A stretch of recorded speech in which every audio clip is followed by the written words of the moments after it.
Chosen one, this message didn't find you by accident. God led you here for a divine reason. You've been sensing it, haven't you? That shift in your spirit, that pull towards something greater. You're not chasing wealth like the world does. You're being positioned for it by heaven. But let this truth settle deep. The wealth that's coming into your life isn't random.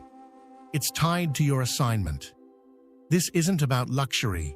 It's about legacy. It's not about riches. It's about responsibility.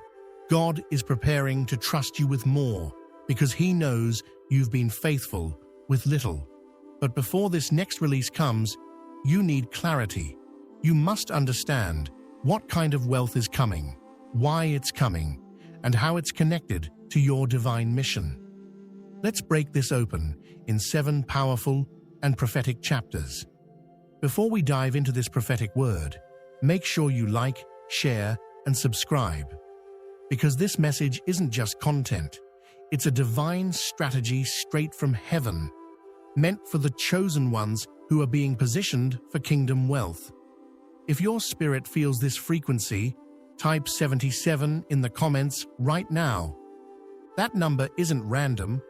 It's a sacred signal to the Most High and the universe that you are aligned with your assignment, awakened to your purpose, and ready to receive the wealth that's already been appointed to your name. Not everyone will finish this message, only those truly chosen for the next dimension of responsibility and provision. But those who do will gain clarity on their divine assignment, activate financial favor, and unlock wealth tied directly to their purpose.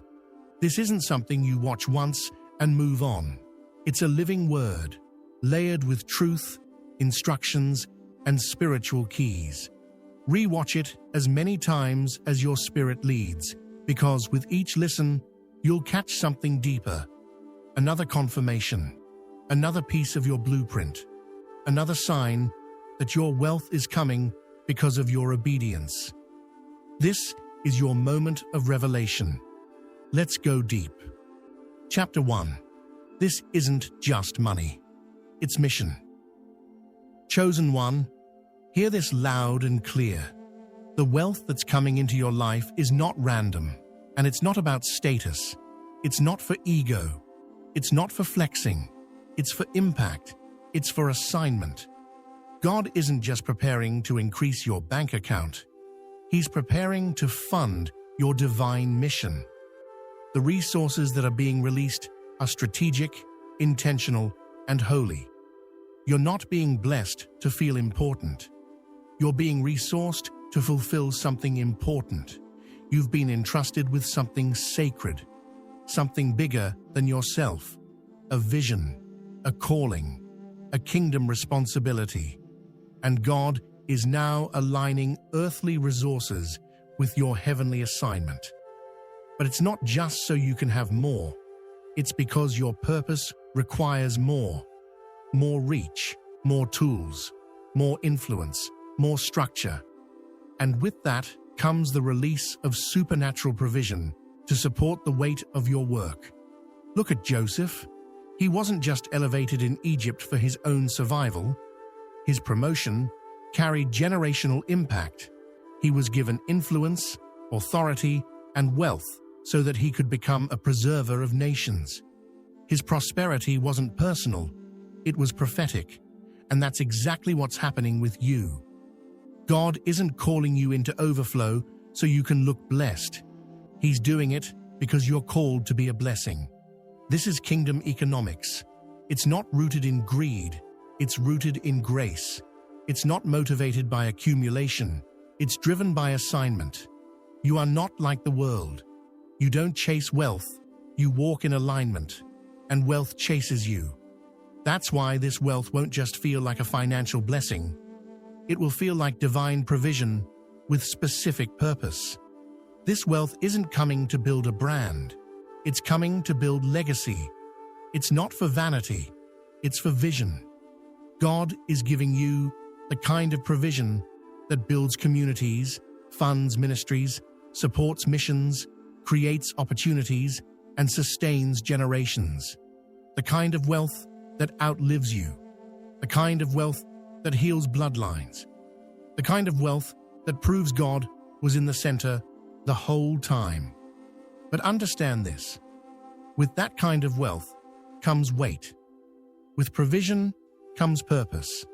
You must steward it with clean hands and a focused heart. This is not about comfort, it's about calling. And God is trusting you because you've proven you won't let money master you. You've been faithful in seasons of lack, and now He's ready to release abundance because He knows your heart is ready to manage it. This is the beginning of divine stewardship. God isn't just handing you money, He's handing you tools to execute vision, tools to answer prayers, tools to change the narrative of your bloodline, tools to build something that lasts beyond applause.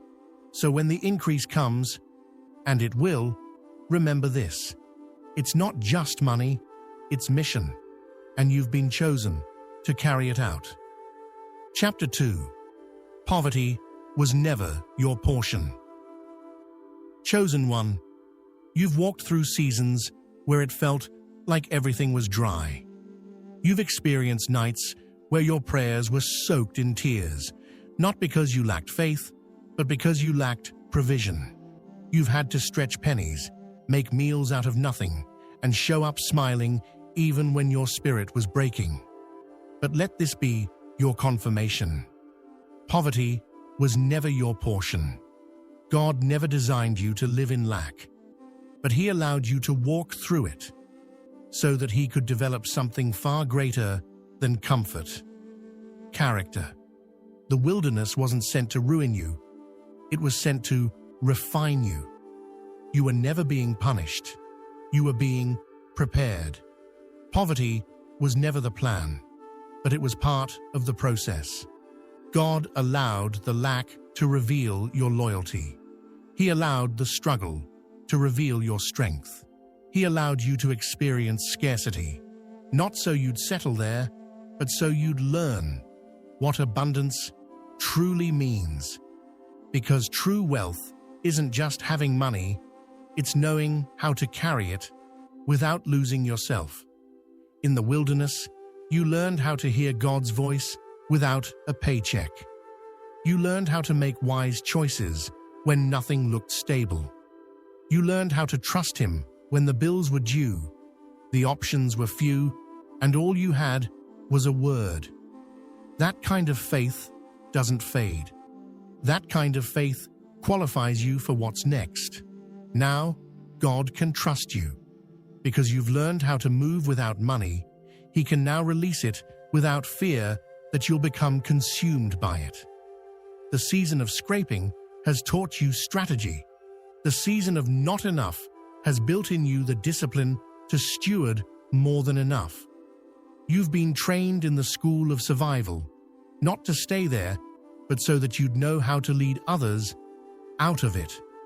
Poverty was never meant to define you. It was meant to equip you. It gave you compassion, patience, perspective. You don't judge others in their low places because you've been there.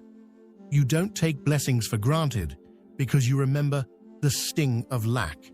And that memory, instead of becoming a source of bitterness, has become a well of wisdom. You were never called to just survive. You were born to sustain others. You are the one God marked to break the cycle. That's why it hit your life so hard, because it ends with you. Generational struggle, financial trauma, scarcity mentality, it stops here. And in its place, God is planting strategy, creativity, vision, and wealth that won't just bless you, but will overflow into those connected to you. This is why the wilderness was necessary. It wasn't permanent, it was preparational. But now, your season of just enough is shifting into more than enough. Provision is coming, and this time, it will not bring sorrow with it. You won't have to compromise to receive it. You won't have to manipulate to maintain it. It will come through favor, through obedience, through divine timing, and it will come with peace. You're entering into a season where you won't just pay bills, you'll fund visions. You won't just survive the month, you'll steward the mission. And it will all be built on the foundation of what you learned in lack. Chosen one, poverty was never your portion. Purpose is, provision is, and they're already on their way. Chapter 3. Assignment first, then access.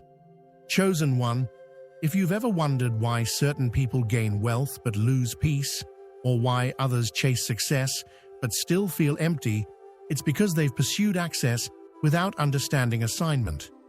The world teaches you to chase visibility, money, and connections first, hoping that purpose will somehow find you along the way. But God's order is completely different. God doesn't bless confusion. He blesses clarity. He doesn't reward aimless ambition. He rewards divine alignment.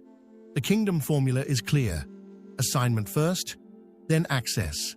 Purpose before platform. Calling before connections. Clarity before currency. That's why so many doors remained shut in your past seasons. It wasn't because you weren't gifted. It was because you hadn't yet tapped into your true assignment. God isn't in the business of funding ego.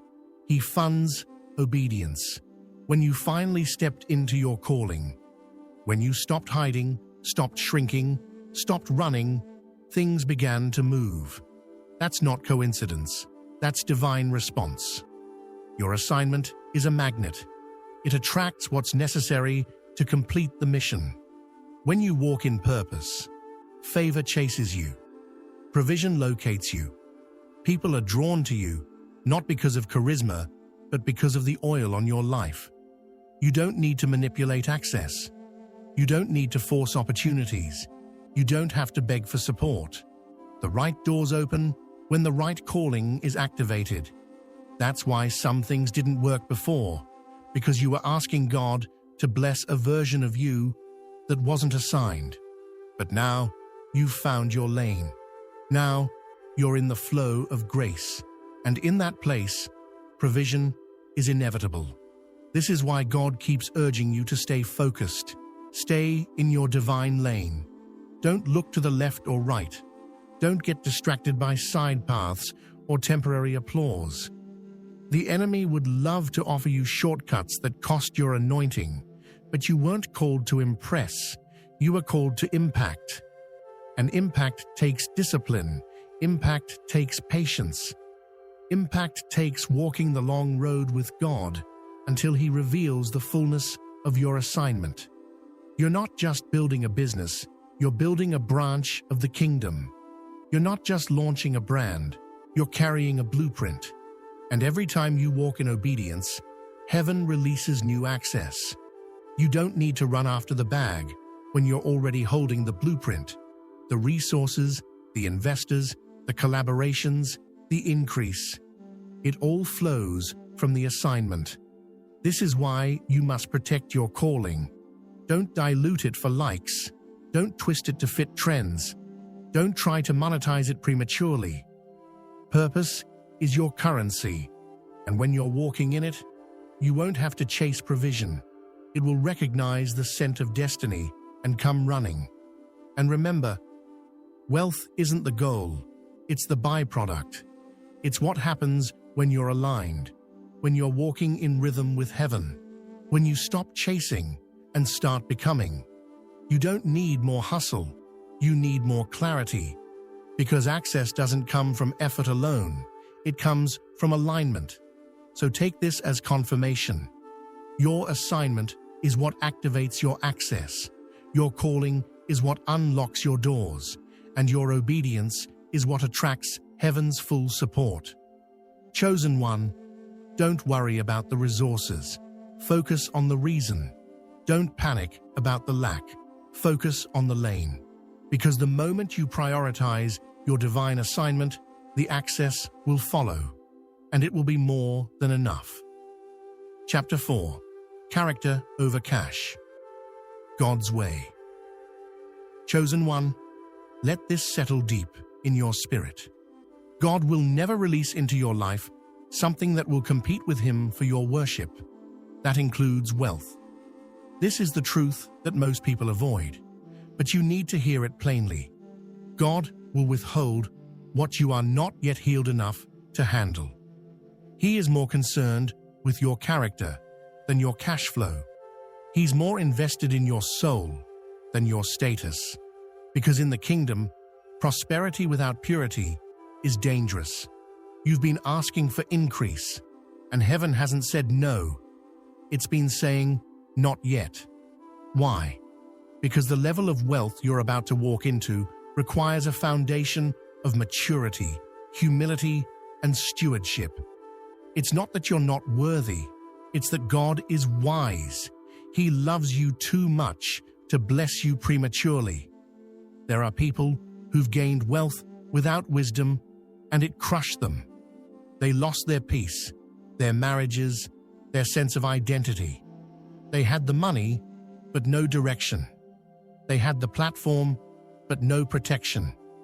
God doesn't want that for you. He doesn't just want you rich. He wants you rooted. He wants you to prosper and still sleep peacefully at night. He wants you elevated, but still humble. Resourced, but still reverent. Abundant, but still anointed. That's why your waiting season has been filled with pruning. It hasn't always made sense, but it's been producing substance. God has been building in you a strong spine, a sound mind, and a surrendered heart. He's been teaching you how to say no when it's tempting to compromise. He's been training you to keep moving, even when no one claps. He's been killing off every trace of pride, greed, insecurity, and the fear of man. Why? Because the wealth He's sending must land in hands that won't worship it. He's not preparing you for temporary riches. He's preparing you for eternal impact. You won't be boastful with the wealth. You won't use it to elevate your ego. You'll be purposeful with it. You'll use it to build, to bless, to fund kingdom movements, to pay off land, to feed families, to create safe spaces for the broken. You'll be the lender and not the borrower, the distributor and not the beggar, the answer to prayers that other people have whispered through tears. And you'll do it with clean hands and a clean heart. That's why you had to go through the fire. The fire purified you. The rejection taught you humility. The delay built your discernment. The hardship revealed your true motives. Because when the wealth arrives, and it will, you'll be ready to handle it with integrity. God isn't just releasing wealth, He's releasing trust star. And that trust must be earned, not through perfection, but through process. And you, chosen one, have endured the process. So if you're still waiting, don't get discouraged. Every day of delay has been a day of development. Every silent season has been heaven's workshop, molding your character for what's coming. And now, you're stepping into a season where the cash will finally catch up to your character, where the resources will finally match your readiness, where God will say, now I can trust them. Now I can bless them. Now I can send them what they've been praying for, because it will no longer change them. It will confirm them. This is the kingdom way. Character over cash. Mission over money. And you are ready for both. Chapter 5. Your hands are anointed to build. Chosen one, wealth isn't coming to simply sit in your hands. It's coming because your hands are anointed to build. You are not just a receiver. You are a creator, a constructor, a divine architect called to birth ideas, structures, systems, and solutions that reflect the mind of God. This is why the enemy has fought your confidence for so long. He wasn't just after your joy, he was after your hands, because your hands are powerful to darkness when they are aligned with heaven. Every time you doubted your worth, every time you felt inadequate, every time imposter syndrome tried to paralyze you, it was spiritual warfare. The enemy wanted to make you forget what's already embedded in your DNA, the mantle to build. He knows that when your hands and your mind align with the will of God, movement happens, chains break, generational patterns end, innovation is birthed, nations are impacted. That's why he wanted you to feel small, because you're called to create something big. But now, God is restoring your confidence, not the kind rooted in pride, but the kind anchored in purpose. You are stepping into a season where everything your hands touch, when submitted to God, will begin to prosper. This is not wishful thinking, it's divine design. Deuteronomy 28:12 says that God will bless all the work of your hands. That means what you build, what you steward, and what you create carries heaven's backing. You are not just called to survive paycheck to paycheck. You are called to build legacies. God is awakening the builder in you, the leader, the visionary, the innovator. You are being positioned to construct platforms, ministries, businesses, non-profits, schools, media companies, healing spaces, and kingdom initiatives that will not just bless you, but will transform others. This is why the wealth is coming, not for comfort, but for construction. But don't miss this. The building must be Holy Spirit-led. You can have all the money in the world, but if the blueprint is not divine, the foundation will crumble. That's why God is not just releasing wealth, He's releasing wisdom. He's giving you blueprints from heaven, insight beyond your experience, and divine strategy that will make what used to take years now take months. This is acceleration, and it's not based on effort alone, it's based on assignment. There is something you're meant to create in this generation that no one before you could. There's a vision you carry that will shake systems and elevate voices. You are not just here to consume culture, you're here to redefine it. You're not just meant to serve tables, you're meant to build them. That's why the warfare has been so intense, because what's coming through your hands is going to outlive you. So don't shrink. Don't doubt your capacity. Don't wait for a perfect moment to begin. God doesn't call the qualified, He qualifies the called. And He has already equipped you with everything you need to start building. Heaven is assigning you to be a solutionist in your generation. This wealth being released to you is fuel for your function. It's not random, it's resourced. And as you stay obedient, God will continue to breathe on your plans, accelerate your progress, and surround you with divine partnerships. Get ready, chosen one. It's time to build, and your hands have already been anointed for it. Chapter 6.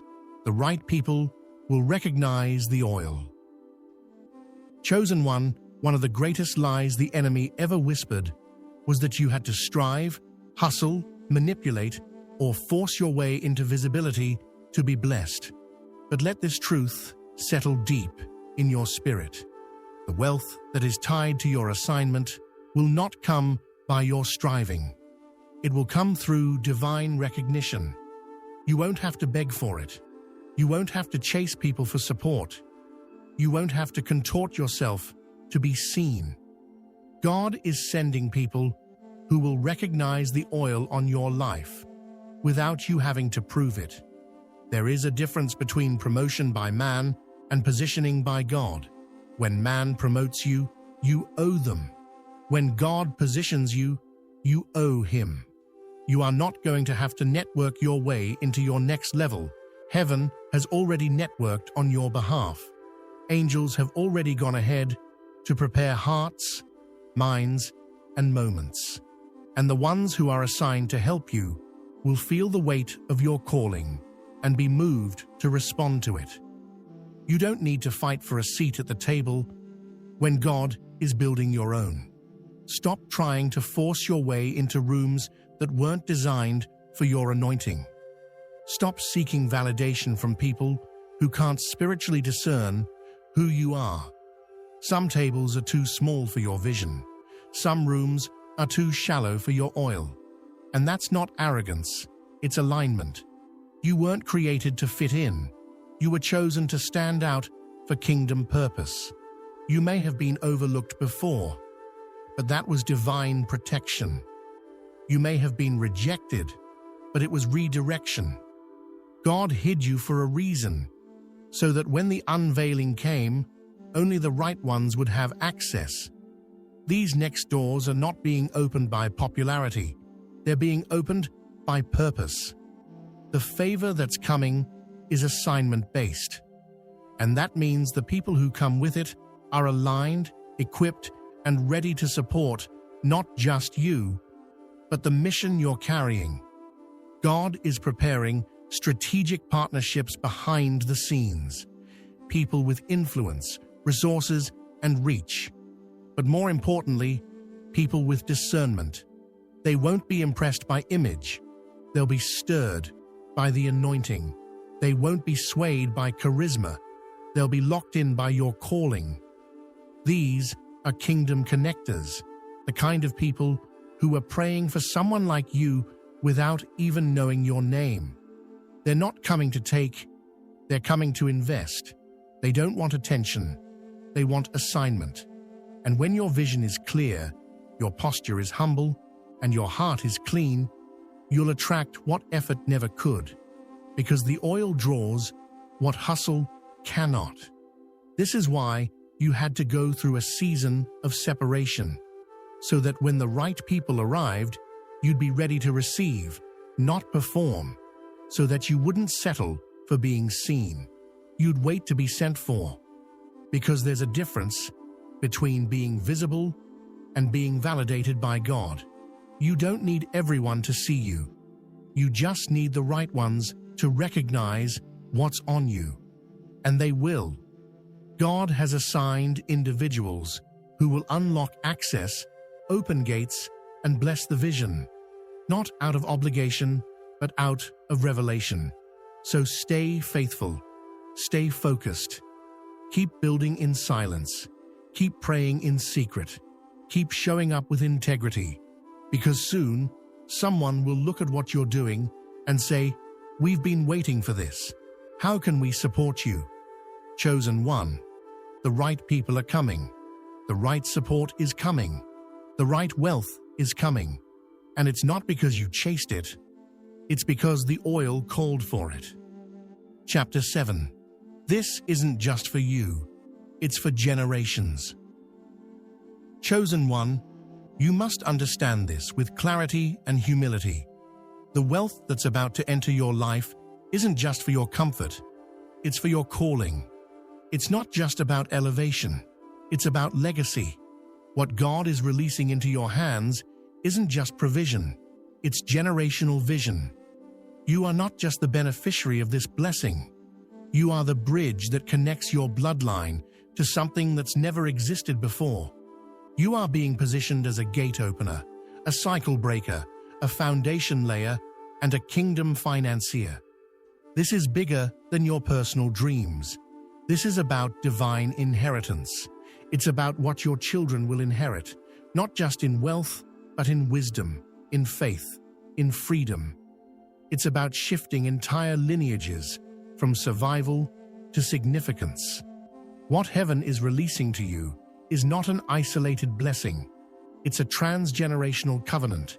You've been chosen to break generational curses that kept your family bound for decades.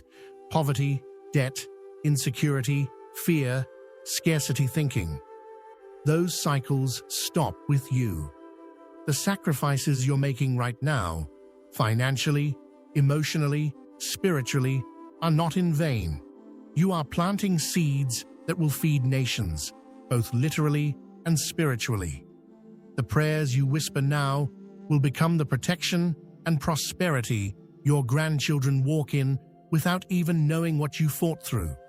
God is not blessing you just so you can say you're blessed. He's blessing you because you understand responsibility. You've proven that your heart can handle harvest. You've proven that your motives have been purified. You've proven that your focus is on purpose, not popularity. And that's why He's trusting you, not just with income, but with impact. You won't just buy houses, you'll build healing centers. You won't just collect things, you'll fund visions. You won't just accumulate wealth, you'll activate destinies through your business, your creativity, your generosity, your voice, and most of all, your obedience. You will become a vessel through which kingdom realities become visible on earth.